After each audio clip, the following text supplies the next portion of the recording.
You're listening to The Collected Podcast, bringing you stories that remind us who God is and who we are in Him. The Collected Podcast is a production of Collected Ministries. Follow Collected on social media at Collected Podcast, and be sure to visit thecollectedpodcast.com for show notes and additional content related to today's episode. Welcome to Season 8, Episode 7 of the Collected Podcast. I'm your host, Jess French, and this week I'm so excited to bring you a conversation with Cally Logan. She is an author, a writer, a school teacher. Her latest book, The Wallflower That Bloomed, Finding Your Place at the Lunch Table of Life, came out last year, and I'm just so excited to hear her story and more about just what the Lord has been doing in her life. So Cally, welcome to the show. Hi, thank you so much. I'm so happy to be here. Thank you. So as we start, I was wondering if you could tell us how you came to know the Lord and a little bit about your faith background. I'd love to. I was very blessed that I grew up in a Christian home to believing parents, and they had me in church at a young age. But, God doesn't have grandkids, and they can lead you in the right way. They can encourage you to pursue faith, but that's a personal decision that has to be made. And when I was in middle school, I just really felt captivated and curious. I think curiosity is probably one of the biggest facets of me. And I was curious about God. Who are we praying to? Who is He? What's His character like? And everything else. And so I just started asking questions in prayer. I started reading the Bible more to get to know His story. And that was really where a lot of the foundational parts of my faith really began. But it also began the relationship that I now have with the Lord as well. Yeah. As you've continued to walk with Him, you're out of middle school now. Yes. As you grew in your faith, how did He, reveal Himself to you like in new ways as you dug deeper with Him? It's amazing. I think just getting to see His character through Bible stories was one thing that was really big, but also feeling His presence. When in high school, I really suffered with a lot of depression and a lot of things, but feeling His presence was one of the most pivotal pieces to that I knew I wasn't alone. And He also began to give me dreams that would reveal things, and that was quite strange at first to me because I grew up in a church where that happened in the Bible, but it didn't still happen. And so to explore that with the Lord and to take that back to Him and say, okay, well, can you help me understand this a little bit more? But then to see that that was really something that He wasn't just tasking me with, He was entrusting me with. And that was a really pivotal and an amazing thing. And I'm very grateful that's one of the ways that He speaks to me even still today. Wow. Is there any specific dream that really stands out that you could share with us that might encourage someone out there listening right now? Oh, wow. I love that question. I had one I'm almost 33 now. I'm trying to think, I was like, when this episode comes out, will I be 33? But when I was in my early 20s, I had a dream about future me, about me in my 30s. And I could tell I walked in and I had this confidence that I severely lacked in my early 20s. And I could just tell that it wasn't cocky, it wasn't arrogance, but I could tell that the woman I was to become was somebody who was really assured and who God is, who she is, and she was walking in just kind of almost like this light. And it inspired me in that I didn't feel down that I wasn't yet that version of me, but that I knew that I would become that version with God and walking with Him.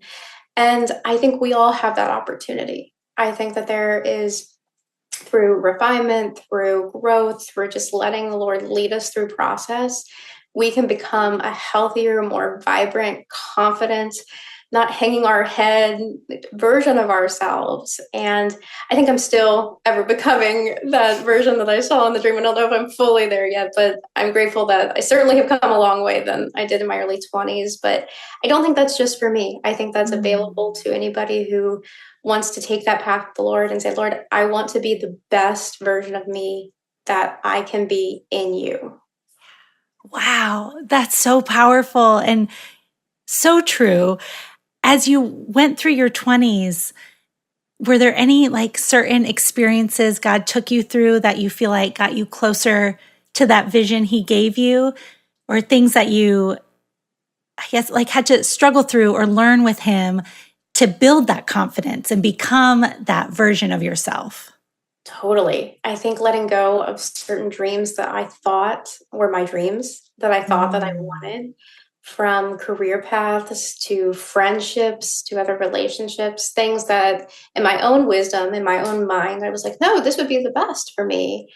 And then when he either plucks it or he reveals that it's not, it can feel devastating. But I think instead looking at it, okay, well, he doesn't he doesn't do it on a whim.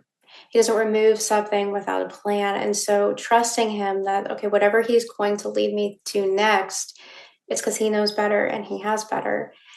And my goodness, it's not been the smoothest sails, but he's been present in the storms. He's been present, by the still waters. And I'm grateful. And my goodness, he knows so much better than I did with so many of those dreams and passions and even friendships. Yeah. What would you say to someone listening who's in the thick of that grief of a dream that they've realized they have to let go of? I think allow yourself to feel what you need to feel in that moment, because a lot of times, and now not to do it for an extended period of time, but a lot of times in an effort to move forward, we convince ourselves that it would be better just to shove it under the rug, pretend that pain isn't real or it's not there, or we'll kind of gaslight ourselves like, oh, well, I'm a bad Christian if I'm sad over losing a thing that God took, right? But I think what happens is it will stew within you and it'll make you bitter. And I think we see that in the book of Ruth with Naomi. She changed her name to Mara, which meant bitter, because she was that bitter over what she had lost, what had been taken from her. And she didn't even realize God had this amazing plan, because the story ends with her with a little grandson on her lap, happy as can be. And I think sometimes we do the same thing, but I think allowing ourselves to have a portion of time to feel it and then hand it back to the Lord and say, okay, I know you know better. And though this was precious to me, I know as precious as that was to me, I am more precious to you. So I trust you that you're holding my heart, you're holding my dreams. So help me desire the dreams that you do have for me and the good things, and help me prepare so that I can receive those with a joyous heart and not convincing myself that that was actually second best, because it's actually the best. That's so beautiful. And I mean, so true. And when you can release those things to the Lord and then see what he does with it and the good he can bring from it, I think we have that happen, at different points in our lives. And yet when we come to another one of those crossroads, I think it's so easy to forget the faithfulness of God in the past and the way he came through us in the past. And so I would encourage people out there, like, when you see God show up, write it down, put it somewhere. So when you reach a dark moment again or another moment of grief, you have these like pillars of your faith that you can look back on and read through and be encouraged again and reminded that, okay, God didn't let me down in the past. He won't let me down now. Even when we don't see the full picture, those just reminders of his faithfulness in our own life, I think can have a huge impact. Oh, so much. So much so. Sorry, I just took over there. I was like, I don't know where I'm going with this. No, I love it. But I'm like, I think that's something. But back to your story, you mentioned that in high school, you walked through some depression. And I wanted to circle back to that because I feel like that is something, like there's a lot of heaviness in the world right now. And I know a lot of people in my own life, and I've experienced it in my own life, of just a lot of anxiety and walking through depression. And what might you have some hope for someone who's in that right now and is struggling to feel the presence of the Lord, maybe in that dark place?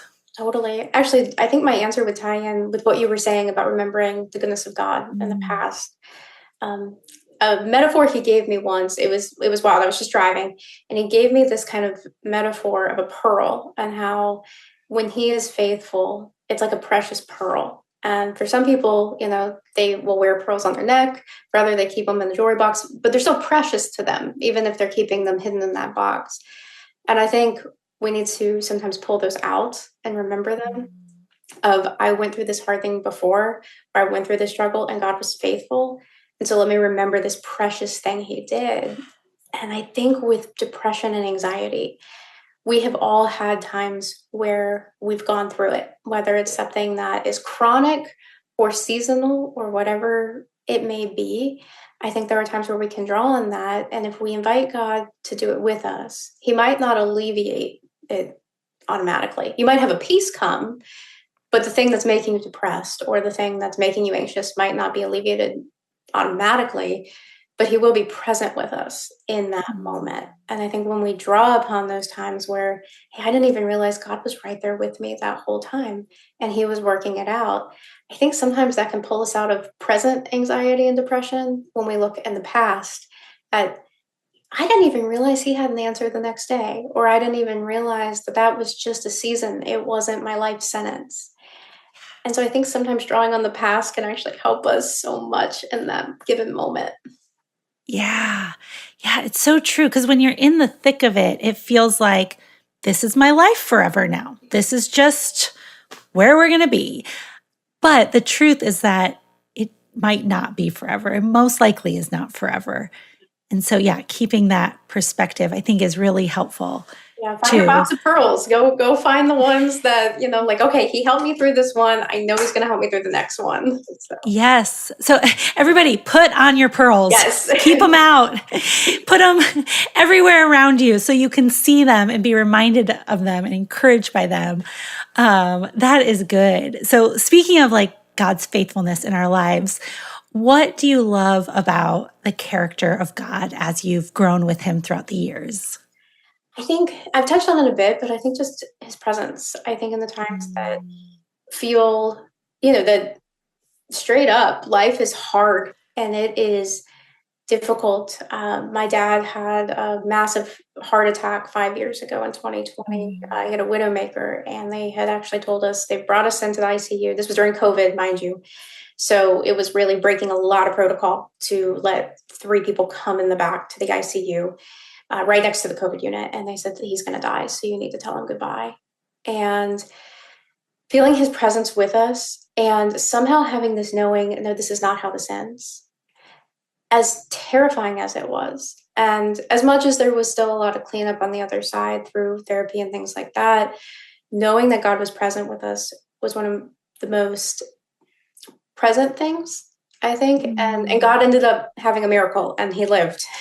Miraculously, they were able to help him through doctors and everything else. And it was truly a miracle of the Lord.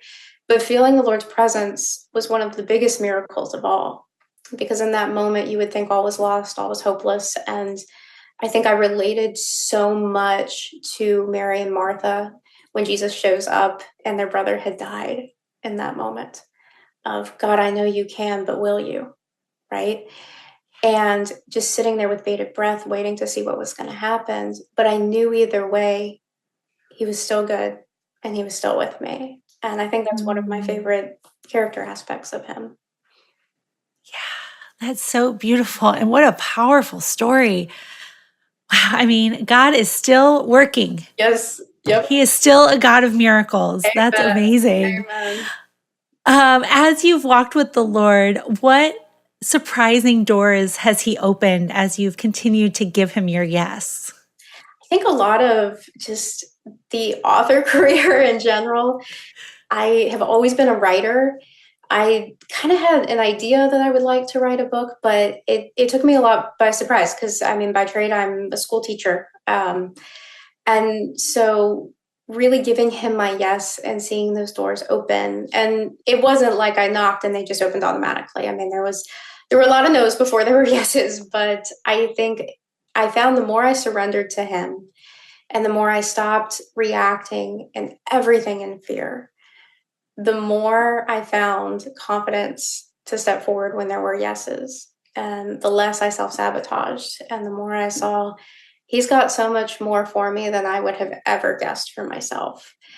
And I think that's true for anyone, whether you're a writer or not, whether it's in your career field or it's completely out of left field and it's something you wouldn't have imagined. If you give him your yes and you give him that surrender, he's got so much more than we could have ever surmised. And you also enter into this place of just walking in a lot of freedom, because there's a freedom in walking in that yes too. Yeah. Yeah. There is, even when it's scary. Are there some things that as you've gone, things you've had to release in order to continue to give God your yes? Most definitely. I think a lot of that was some friendships and relationships that he removed, even if I wasn't expecting it to happen. But seeing that it was actually because he was making room, or because he had a greater purpose in mind, or because there were things about those people that I didn't know at the time. And he did, and trusting him with that. I think just also too, just giving up different various things. I mean, I think privacy is a big thing that you give up when you're more active in the public sphere. And that's something that we actually take for granted a lot. But I think it makes me more appreciative when I do have relationships, or I do have times of just having that cozy private time. Yeah. No, that's so true. So you are an author Mhm. and you have 3 books? Mhm. Yes. So tell me what was the first one and what was like the premise for how that book was birthed? The first one's called Hang in There, Girl. Its original title was Dear Young Sparrow. I've been a school teacher now for 9 years, and I've been working with youth for 10. And I saw the things that the girls in the youth group were going through. I saw things my students were going through. I kind of have an open office door policy where the girls are like, they'll come in, they'll have coffee with me, or we'll chat and stuff, and have heart to hearts. And I saw things they were going through, and I'm like, man, they need like a big sister book, right? And so Aw. that's where that book came to be. And I self-published it at first. It's just Amazon Kindle, and it sold a few hundred copies. And I thought, oh, okay, well, that was a fun project. And I had pitched it to a couple publishers, got some no's, said okay. And a few years later, my mom said she was praying, and she was like, I don't know why, but I feel like God's not done with it, and I think you need to pitch it again. So I said, okay, why not? And it actually ended up getting a book deal. And so Wow. mom's prayers are powerful. Yeah. And it was neat to see how the timing of it, that he had such a specific timing for the group of girls for the original, and the group of girls and women for the later as well, and how it just kind of has evolved over time too.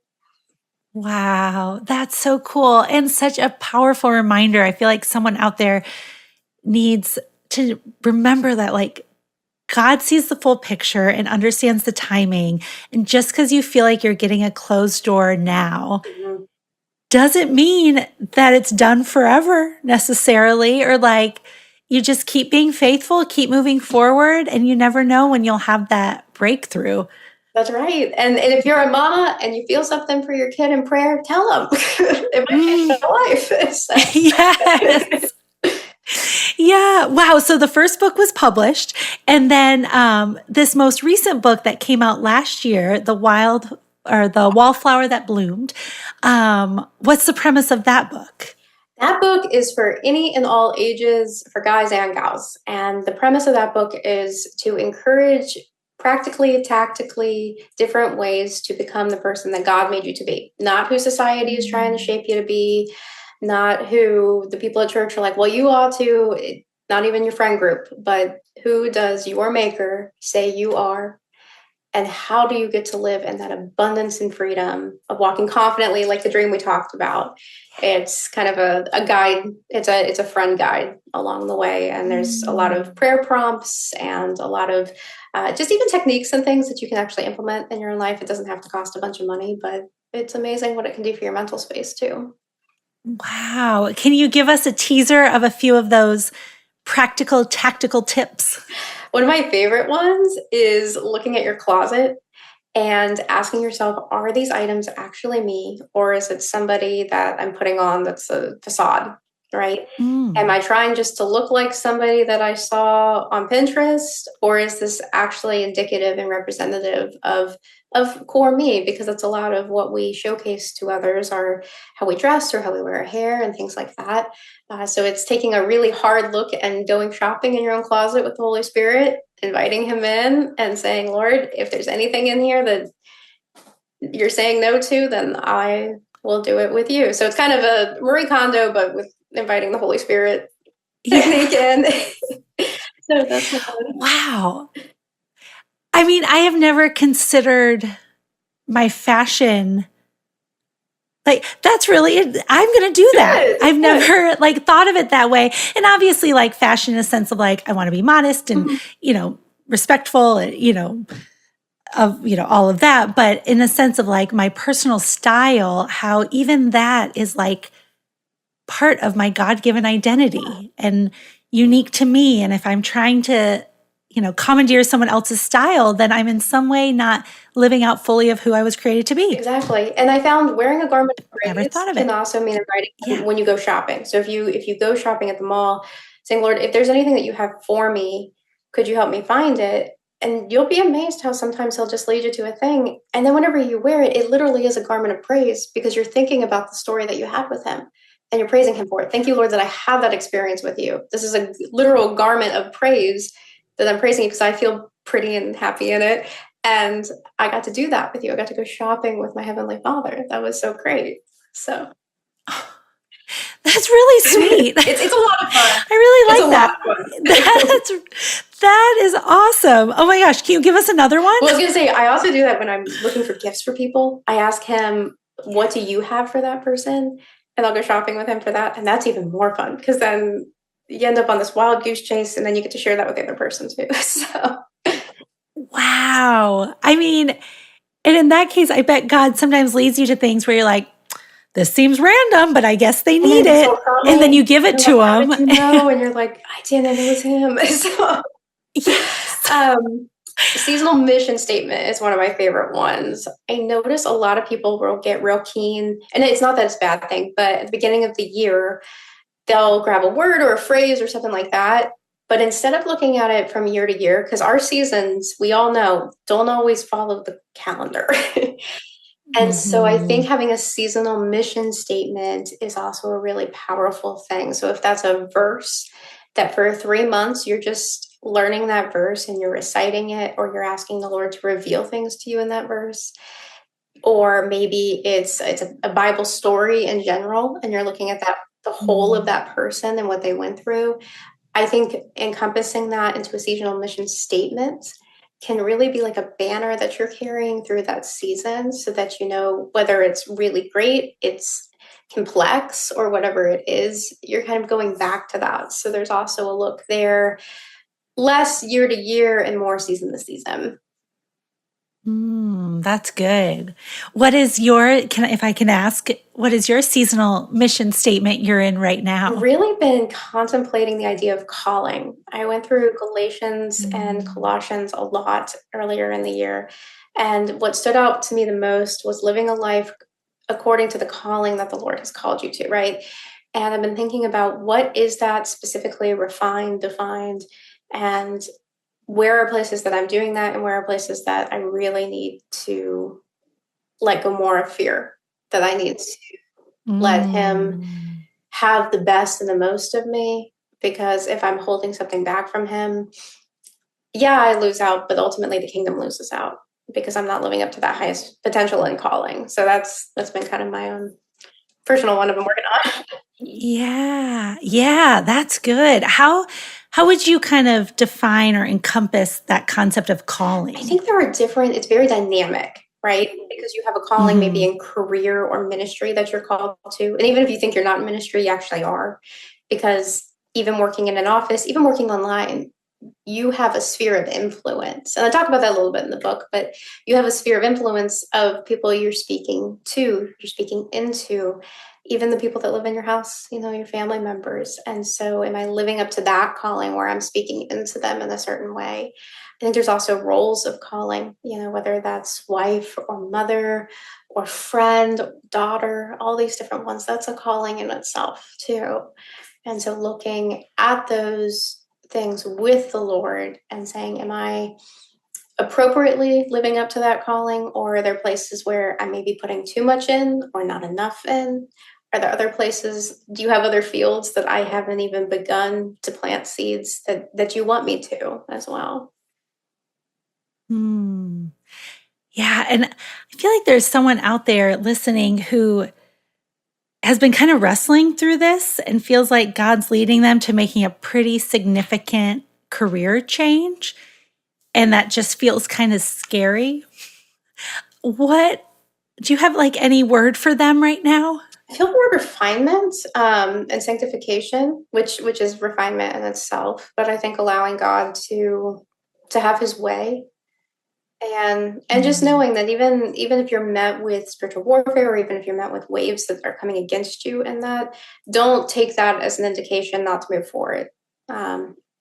If He's moving you to it, He's going to move you through it, and He's going to be with you and be with you on the other side. So trust His leading, even if it just seems so terrifying. That it's going to be worth it, because we get this one life. And so I don't think you have regrets when you do it with God, Yeah. Yeah. But if you are not obedient and you just stay where you're at when He's trying to push you forward, that might not end well. It's always better to go with God. Yeah. So we mentioned that there were 3 books. I think I missed the one in the middle. What was the middle book? Happened from a wild experience with the Lord, and as a result of the first book. So in the morning time, I usually have a lot of prayer time in the mornings. I just like to have a quiet time with the Lord. And for the most part, I try to avoid my phone at all costs.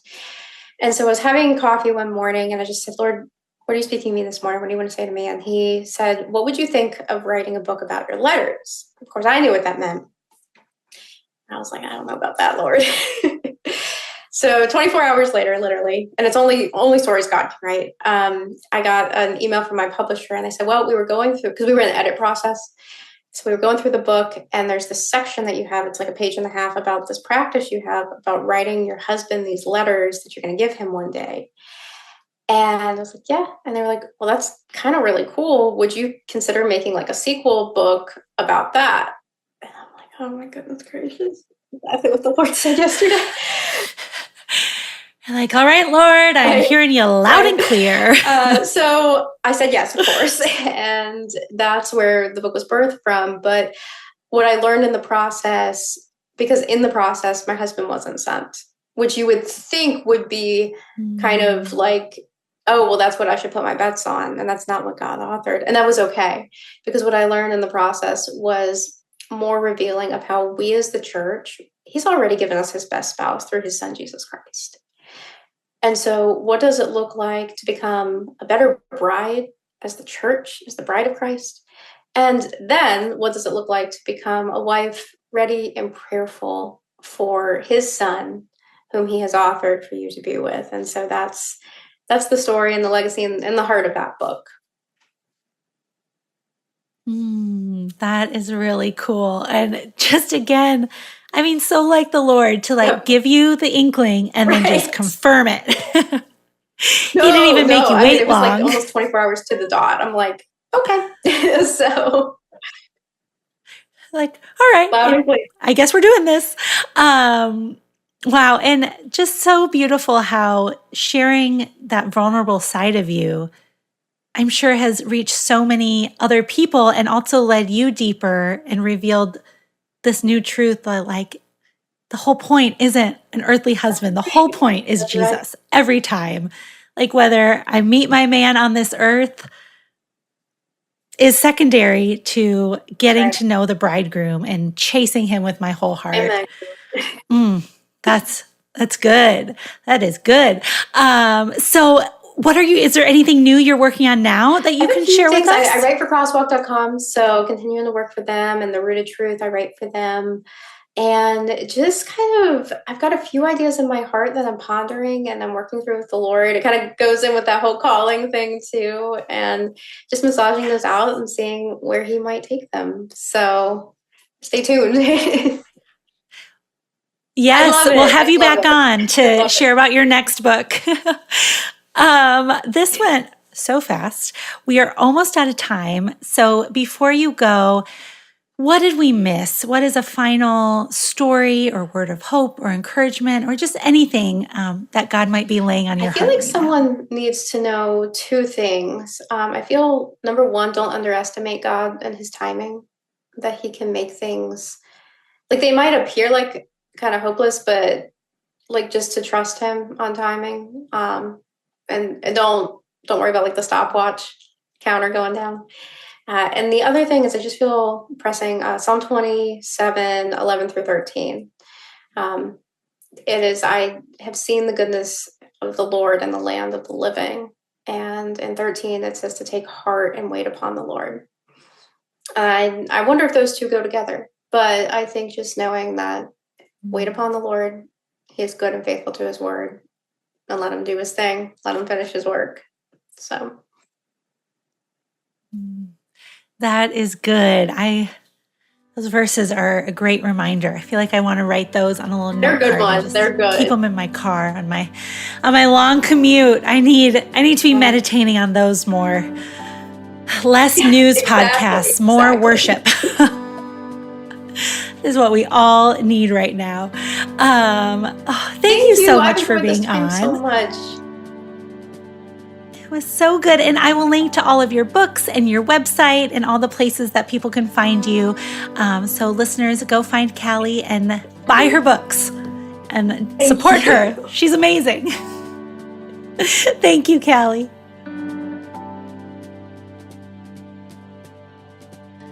What a great conversation with Cally. I just immediately felt a kinship with her. We're both history teachers, and I felt like I've known her for years, so it was so fun to talk to her. The time just flew by. But as she was speaking, I was reminded of 2 Timothy 1:7 came to my mind, and this is part of a letter that Paul is writing to Timothy, and it's the last letter that Paul will write. And he's in prison. He's in a Roman prison cell, and he's writing these words of encouragement to Timothy. And so keep in mind, I'm going to read this verse, and keep in mind that Paul is literally in jail, not knowing how much longer he has to live. And these are the words he writes. Let me get my Bible in front of me. For God has not given us a spirit of fear and timidity, but of power, love, and self-discipline. So never be ashamed to tell others about our Lord, and don't be ashamed of me either, even though I am in prison for him. With the strength God gives you, be ready to suffer with me for the sake of the good news. For God saved us and called us to live a holy life. He did this not because we deserved it, but because this was his plan from the beginning of time to show us grace through Jesus Christ. It goes on. Read the whole chapter. It's the whole book. It's very short, but very powerful. But I love that. So that was verses 7 through 9 in chapter 1 there, 2 Timothy 1, 7 through 9. And that was just coming to mind as Cally was speaking. And this idea that we don't have a spirit of fear. He's given us a spirit of power, love, self-discipline, so we can walk in confidence and freedom in his name, because that is his spirit that's inside of us. And I think, sometimes when we're at these crossroads or facing new decisions, it can be really difficult to walk in faith. But when we walk in fear, I think that shows that we're looking into the future and believing that God is not in control.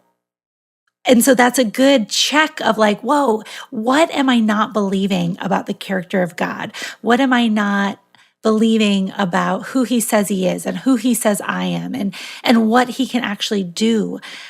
Because if I'm walking in fear, there's some area of unbelief. And so I think that's a really good check for our spirits of like, okay, Lord, root out this fear in me. What is causing this? And help me to lean on you and access the power and love and provision of your Holy Spirit that is with me at all times and that I have access to at all times.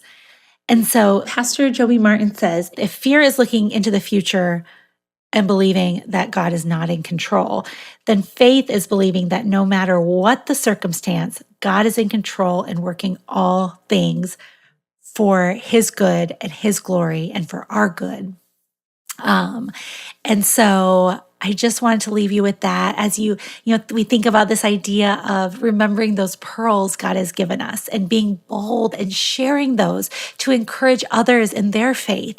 And I think that's how we walk in this spirit of power, love, and self-discipline is by keeping those reminders of the goodness of God in the forefront of our mind. So if we try and default back to a place of fear, we instantly have the truth of God's word and his faithfulness in our own lives, in our own stories, to combat the lies of the devil who's trying to get us to live in fear and keep us ineffective for the cause of Christ.